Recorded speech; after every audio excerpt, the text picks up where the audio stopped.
people were unsure of COVID and, what it really meant to have COVID and were you going to die.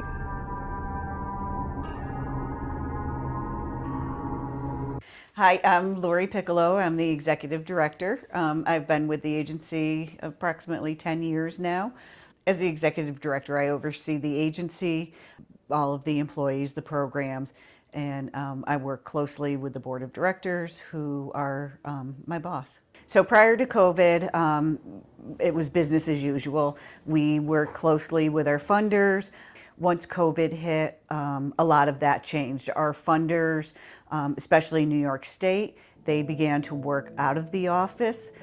So a lot of our on-site visits did not exist, and they were pushed out. So currently, their visits are conducted virtually. So New York State, maybe a few months into COVID, started to withhold 20% of all of our contracts. So what we do here is we have a contract with New York State. So we spend the money in advance. And then we voucher New York State and they reimburse us. So we voucher every quarter, so we've spent money in January, February, and March. In April, we voucher expecting that money back that we've already spent. The governor enacted an executive order that stated he was withholding 20% of the contracts due to us, not just to us, but many other nonprofit agencies. Multiply that over the course of the year, that's a significant amount of money for a nonprofit agency. So that had a great impact on our cash flow and what we could provide as far as new services. Luckily enough, private foundations were willing to revisit how they distribute their funds. So we were able to receive some monies from private foundations also to offset that deficit from New York State. So with COVID, we lost our volunteer base. That was a tremendous loss, especially with the mobile food pantries. We do 95 deliveries. In February of 2020 we did approximately 95. By April we were up to 500 mobile food deliveries. So significant increase without the volunteer base. Prior to COVID, you could walk in here and there could be 40 people standing in the lobby, sitting in the lobby, waiting to meet with someone. So we went to an appointment-based service. It's easier from what I'm hearing from both the clients and the staff. A lot of times people would walk in without an appointment. They could end up sitting here for 3 hours. Now they have an appointment. But we also began to assist individuals that were never our clients before because they were at risk of losing their housing. A lot of people live paycheck to paycheck, and when they were out of work, originally there weren't the securities of unemployment benefits and so on and so forth. So we started to see a different client base. My name is Christina Ellers, and I am the Seneca Program and Food Security Director. And I've been here for 6 years. In the food pantry, we have our regular food pantry where we can have people walk in and receive their food. We have a mobile food pantry. It was set up so that the people that weren't getting food could receive food. That was before COVID. So once March 2020 came along, we revised that so that we were delivering to anyone that needed to have their food dropped off to them. That was a decision that just made sense.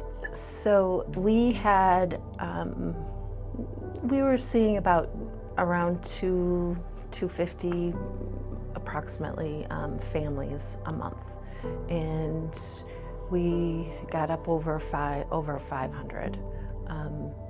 I think it even doubled, actually.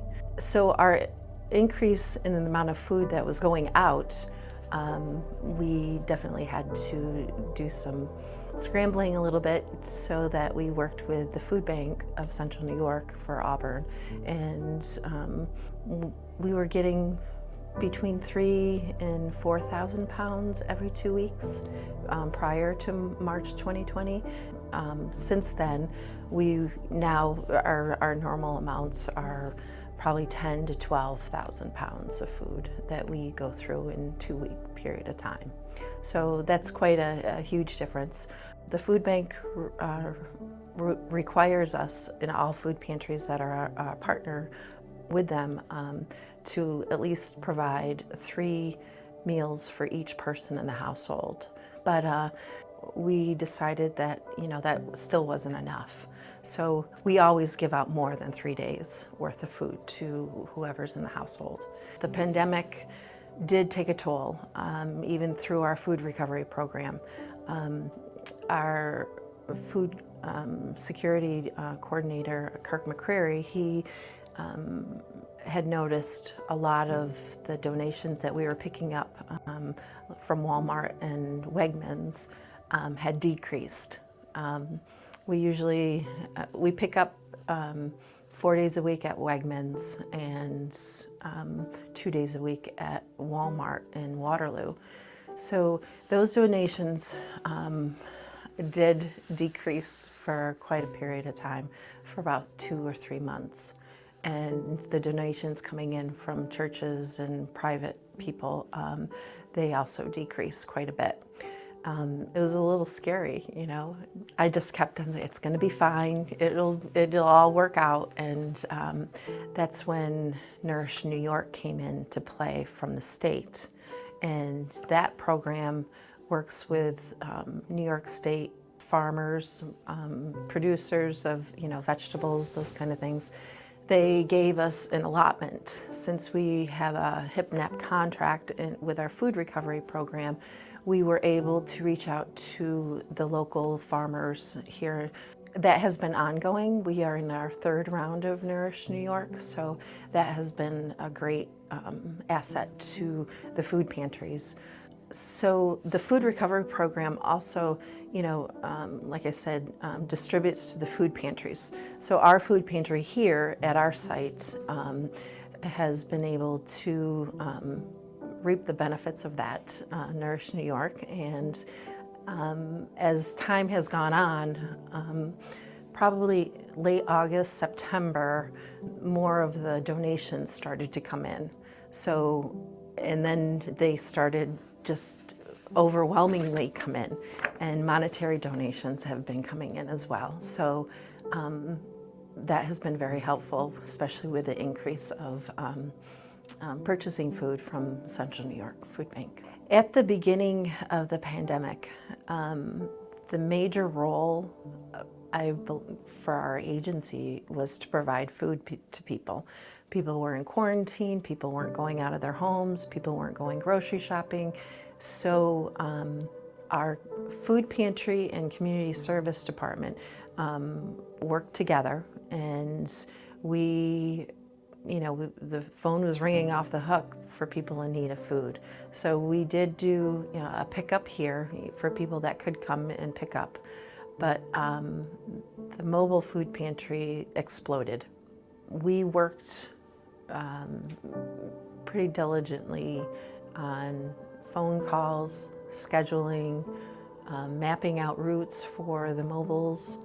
And when we would go to the northern part of Cayuga County, sometimes that would take two, 3 vehicles full of boxes of food for people. Actually, through this whole thing, we've created 2 different positions for our food pantry. That would be our food pantry supervisor and a food pantry clerk. So now it's its own entity, it's its own program, and with the 2 of them, they are able to meet the need. So we did not have any volunteers in the food pantry at all. Our staff had to reach out to other departments to cover what was needed. And that did, like you said, we created 2 new positions out of it because we really couldn't depend on those volunteers any longer.